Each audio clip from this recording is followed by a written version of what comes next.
students, welcome back. In today's lecture, we'll discuss white blood cell disorders, or leukocyte disorders.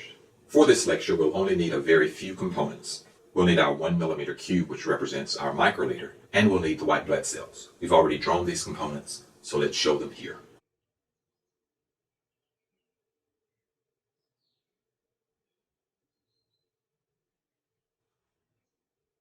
The three graduated microliter volumes will represent our two pathologies and our normal situation. Our graduations are 5,000 white blood cells per microliter and 10,000 blood cells per microliter.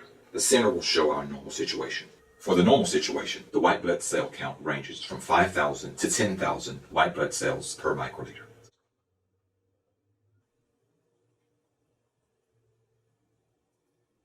Any value between 5,000 and 10,000 white blood cells per microliter represents a normal situation. Let's next look at an elevated white blood cell count. A cell count in excess of 10,000 per microliter represents a high white blood cell count. Let's move on to a low white blood cell count. A low white blood cell count is one that is less than 5,000 per microliter.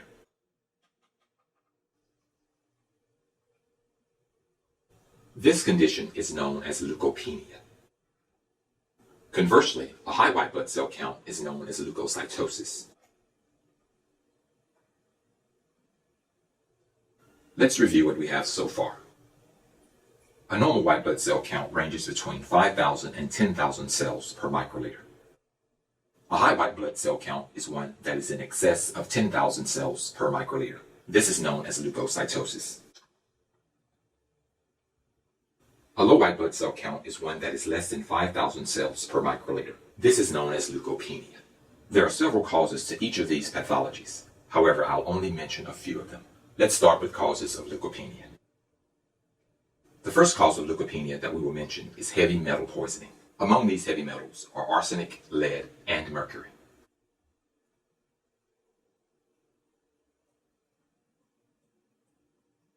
Another cause of leukopenia is infectious diseases, among which are measles, chickenpox, influenza, and AIDS.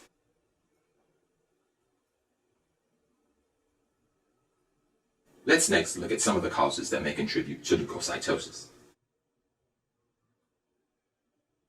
Causes of leukocytosis include bacterial infection, allergies, parasitic infection, and even cancer of the leukopoietic tissue.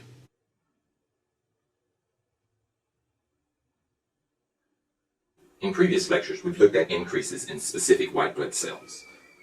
Specifically, bacterial infections lead to high neutrophil counts. Allergies and parasitic infections lead to high eosinophil counts. It is not useful to look at the total white blood cell count to determine pathologies. A differential white blood cell count would be more useful in this situation. Cancer is a condition which leads to extreme leukocytosis. We'll explore this in more detail in the next lecture. This concludes our first discussion of white blood cell disorders, or leukocyte disorders. In the next lecture, we'll discuss cancers of the leukopoietic tissue. And so that concludes this lecture. I hope that you've learned a lot.